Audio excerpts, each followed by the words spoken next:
Halo, halo. Aku belum tidur sampai sekarang. Masih ngegas ngerjain server. Ini adalah server yang setelah dikonfig. Konfignya masih ada beberapa yang belum diproses. Ini masih ada kegalauan untuk membangun ekosistem Nexa. Ya, Nexa itu ekosistem tuh udah mimpi dari 2018. Udah planningnya kuat, ternyata udah direncanakan 2019, udah akhir tahun ternyata covid kan dari November udah gila kan, akhirnya stop sampai 2022, dan 2022 pun akhirnya mikir lagi. Tapi karena server udah ada, terus segala sesuatunya sudah dilisensikan. Ini kenapa aku muncul ke sana ya? Aku mesti pindah dulu kali ya. Atau biarin aja lah di sini ya. Ini kelihatan nih OBS ku. Aku suka ngeliatin rekamanku sendiri masalahnya. Terus dari ekosistem servernya udah dilisensikan, Office lisensi. Apa cuman butuhnya itu tuh sih, Office sama server yang sudah lisensi aja sih. Ini ada spek servernya, duh silo banget. Itu jadi putih pucat ya.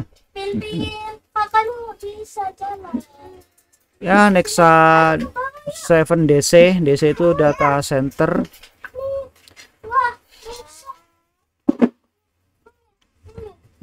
Menggunakan Microsoft Windows Server 2019 data center, HP Z840 workstation ya, memori 64 GB, dual core Xeon 28 core 56 thread.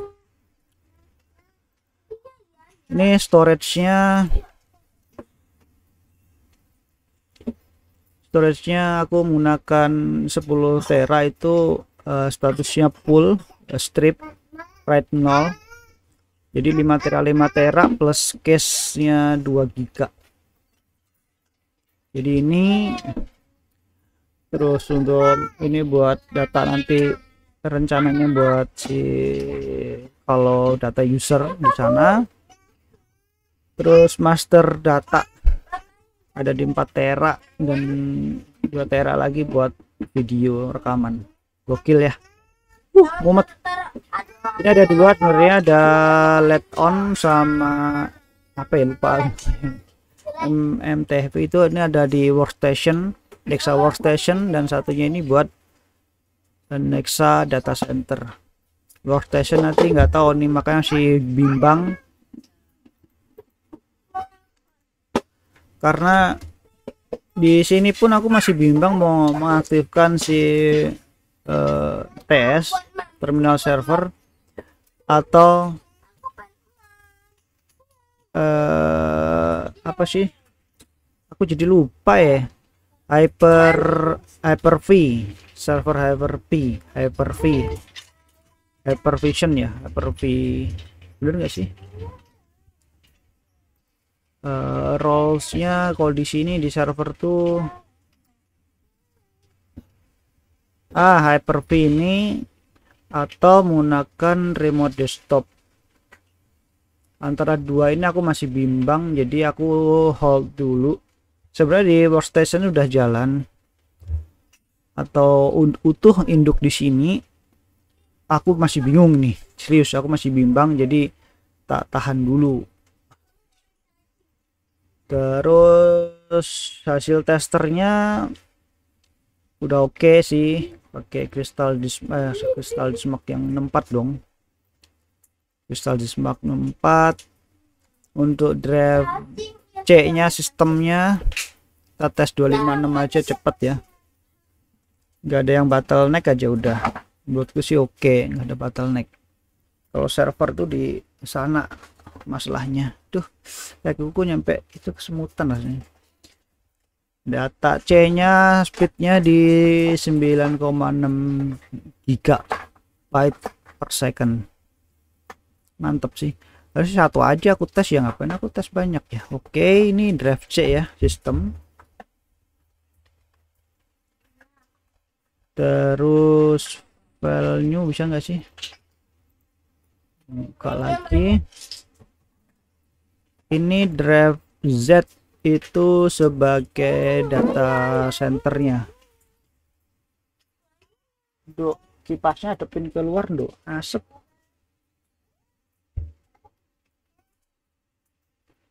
Ini adalah stripe ya, strip menggunakan Seagate 5 tera 5 tera. Kalau untuk si profile sendiri aku juga masih bimbang juga mau taruh mana si profilnya ini, karena bakal banyak user. Ekosistemnya arahnya udah gila sih aku, karena ada banyak hal yang pengen aku isi di sini tuh.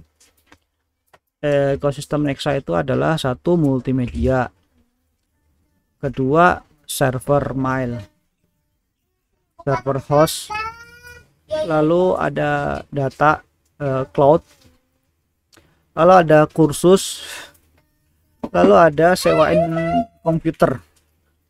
Sewa komputer bro, sewa komputer tuh sewa resource, karena resourceku ini melimpah. Aku sih pengen sewain juga banyak hal. Terus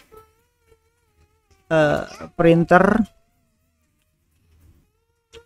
mimpinya terlalu banyak kayaknya sih, modal nggak ada, cuman udah jadi. Nanti hasilnya seperti apa secara sederhananya saja nanti kapan-kapan aku proses sih. Ini sih udah oke sih, 6 tera sama 4,5 tera untuk sistemnya ini udah oke sih untuk kecepatan baca. Terus ini kalau misalkan dari kalkulasi, ini ada kalkulatornya sih Windows Server. Wah, ada kalkulatornya. Sorry bro, aku terakhir config server itu di Windows Server 2008. Itu aku punya base config di sana. Itu kan basicnya ke Windows 7 ya, jadi aku masih hafal. Kalau ini masih cuma beberapa fitur nggak ada bro di sini bro. Kalau sistem itu satu sistem baca tulis itu sekitar 120, berarti 4, kalau bacanya aja ya kita anggap 60 lah, 50 lah, 50.000. Kalau 55.000 dibagi rata-rata masih 60 40 ya, 60 lah ya, kali 60 50 aja. Kok jadi 1000 dan 50 masih kuat lah ya, kuat banget sih. Cara itu nanti hitung-hitungannya memori 64 GB ya, kepaca masih 50 GB itu satu resource kasih 4 atau 4 GB, minimum itu 4 GB dibagi 4 masih bisa 12 host. 12 host masih bisa, 12 host ya sekitar 10 lah, sisanya masih dibuat beban lah. Bisa sih ya, lumayan lah buat dikit-dikit lah. Kayak si RDP masuk ya cuy.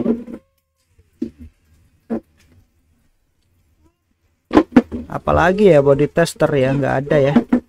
Untuk config sih aku lo jelimetnya apa ya, mau tak jelasin ya, banyak sih, mau dijelasin di mana ya. Kayak ada beberapa yang agak sulit di sini tuh mengenai filter aplikasi. Filter aplikasi itu ada beberapa hal kayak aplikasi kontrol gini, menurutku sih HP lockernya ini bingung aku. Ini karena di sini ada bentrok, misalkan aku bikin program OBS ini ya. OBS ini kalau dicek di sistemnya ini, dia tuh punya akses listnya, security-nya itu ada sih user. Siapa nih temennya? User ini kalau dilihat dari komputer manajemennya, user yang akses, user ini grupnya, ini kan dia ngegrup ya, user User adalah entity authorized, semua yang masuk ke sini yang punya akses dia akan masuk. Kalau misalkan di RDP masuk ke sini, ini nanti masuk bro, semua orang bisa masuk akses ke OBS. Filternya seperti itu. Jadi kayak aplikasi ini satu bisa diakses ya buat akses semua gitu loh. Untuk filter sendiri ini agak rumit sih seriusnya, kecuali administrator ya.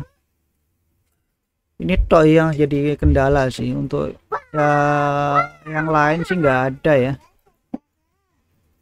Terus limit akunnya ini ya tak enable. Terus ini beberapa lah, enggak lah, ini enggak terlalu ya. Apa yang sensitif yang di setting-setting itu lupa-lupa. Kebanyakan ya pasti settingan warnet lah, mana yang boleh mana yang enggak lah. Paling ya ini UAC, user account control setting. Nah ini harus dinaikin mentok nih. Always notice me when apps try to install software or make change to my computer. Jadi apapun yang diinstal nanti kalau misalkan create user di bawahnya administrator itu akan minta password. Kalau nggak salah itu ada kelemahan lagi kalau kalian install aplikasinya si punya Microsoft. Microsoft itu kalau misalkan nih misal Microsoft Edge ya atau yang lainnya kalian buka, dia nggak minta authorize lagi. Bablas, serius, bablas. Lalu apa ya?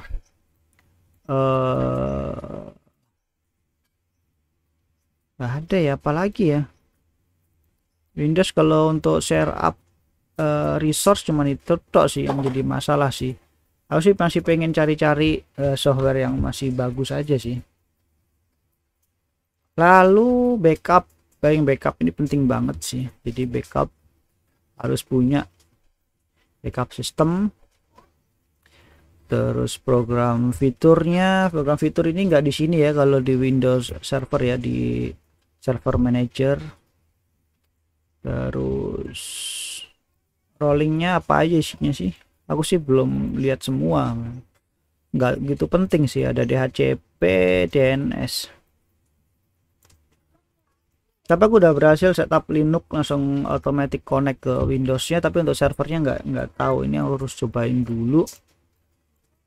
Pokoknya sih hasil akhirnya nanti tak kasih tunjuk aja dulu, sisanya masalah yang lain nanti baru tak tunjukin. Tadi ada banyak pilihan. Pilihannya pertama ada VMware, ASCII, vSphere ya, vSphere, ASCII vSphere yang ini nih. Ini aku jadi mau bikin apaan sih? VMware XC, XC. Nah, ini aku punya lisensinya, statusnya. Lisensinya cuman beberapa puluh VM virtual machine, tapi daripada bayar gitu kan, aku mendingan pakai ini gitu kan karena udah punya lisensinya. Atau pilihan kedua adalah si Proxmox VE, Virtual Environment. Nah ini Proxmox ini basicnya adalah si Debian. Aku Debian ya kenal lah, kenal banget sih, kenal sampai dalam-dalam gitu kan.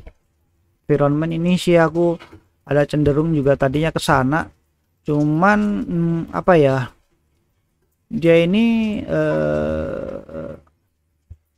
mesin stand alone. Kalau aku mau bikin rekaman seperti ini susah. Aku nggak punya komputer high-end lagi. Ini komputer high-end satu-satunya yang aku miliki masalahnya. Jadi mikir dulu lah nanti. Oke, nanti kalau semua sistemku jalan, kalau jalan ini kan di zona mengerikan sebenarnya, bisa jalan atau enggak. Aku sih pengennya udah nggak pengen nunda-nunda lagi sebenarnya. Ini pengen dapat IT training, IT support, dan yang lain-lain tuh masuk gitu loh. Lalu selain ini ada ya Hyper-V.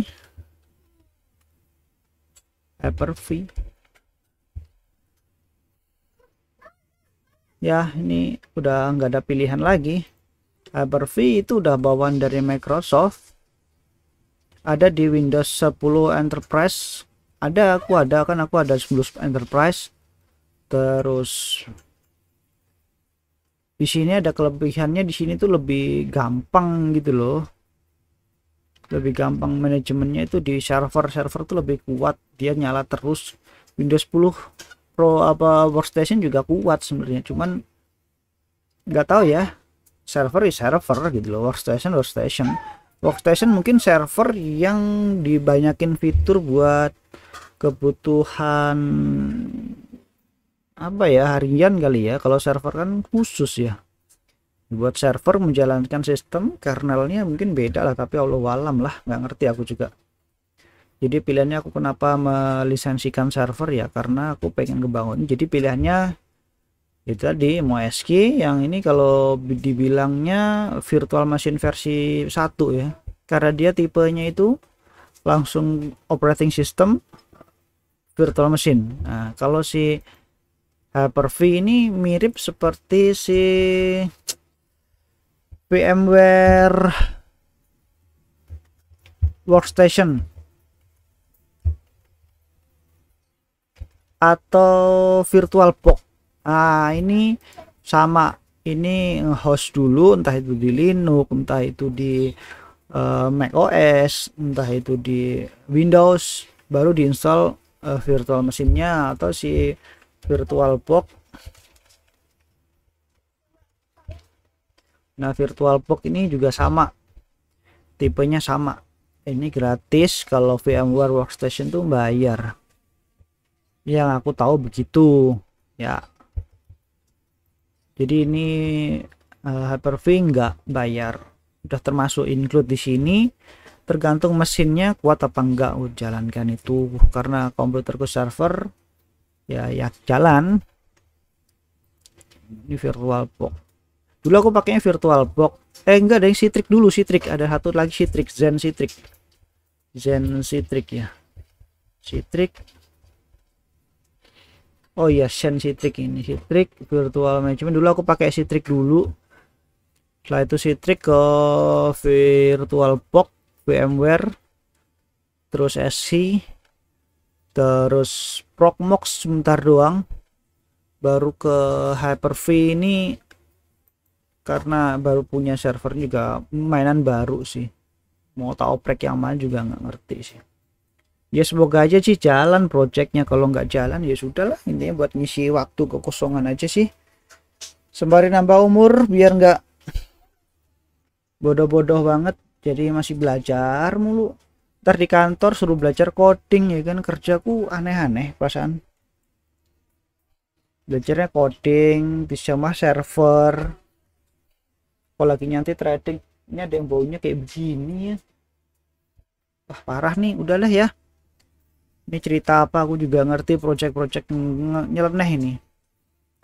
Terus jaringan, create server, main-mainannya kayak gini, berasa duitnya banyak banget yang keluar, masuknya nggak ada, semrawut jadinya cuy.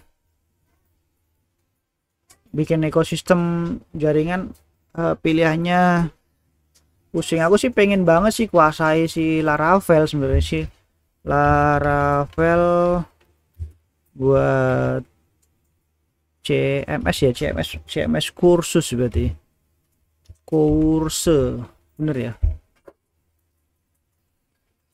Wah bisa tuh, aku mau bikin nih develop Laravel buat kursus online. Aku pengen buka kursus, wah asik nih.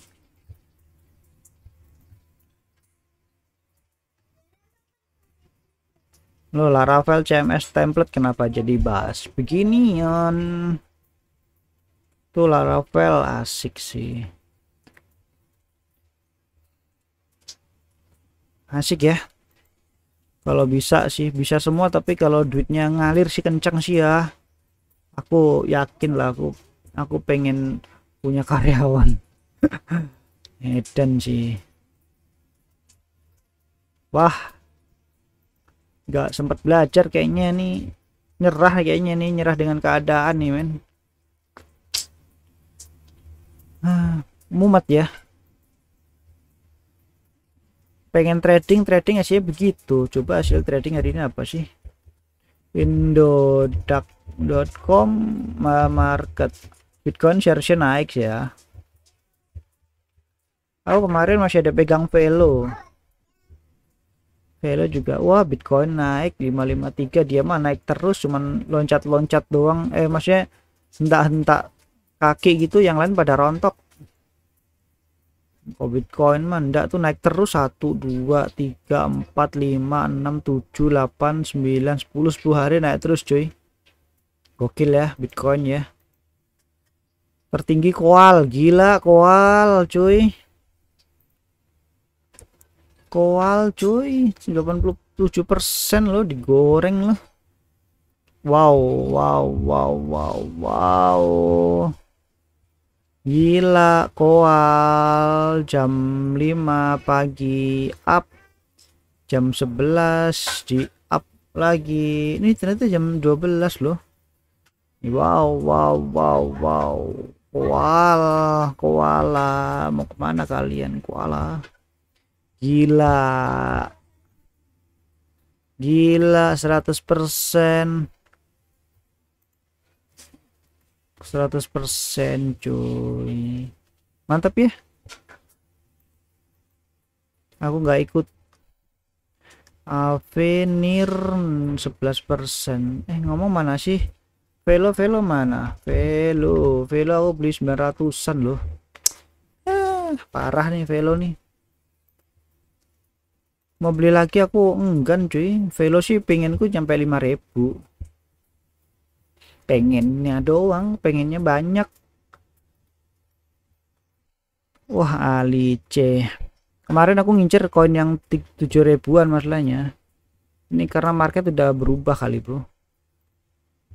Kalau kemarin kan market 7.000-an, kadang telatnya gini, analisa seminggu, belinya cuma 2 hari, habis itu turun, capek. Jadi analisa market itu selama seminggu, tak liatin, oh ternyata ini kira-kira bagus nih, beli ini dapat nih, akurasinya dapat nih, 80% pasti dapat lah. Tapi cuman bertahan berapa jam, habis itu anjlok semua. Itu kayaknya analisanya terlalu lama, nggak punya nyali.